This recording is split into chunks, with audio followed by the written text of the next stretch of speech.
اللہ تعالیٰ کا ارشاد ہے، ایمان والو، تم اپنے آپ کو اور اپنے گھر والوں کو اس آگ سے بچاؤ جس کا ایندھن آدمی اور پتھر ہے۔ اس آگ پر ایسے سخت دل اور زور آور فرشتے مقرر ہے کہ ان کو جو حکم بھی اللہ تعالیٰ دیتے ہیں اس کی نافرمانی نہیں کرتے، اور وہی کرتے ہیں جس کا حکم دیا جاتا ہے۔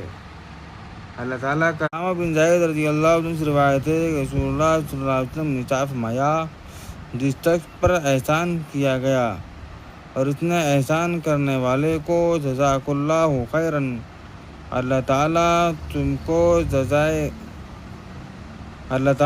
تم کو اس کا بہتر بدلہ عطا فرمائے۔ کہا تو اس نے اس دعا کے ذریعے پوری تعریف کی اور شکریہ ادا کر دیا۔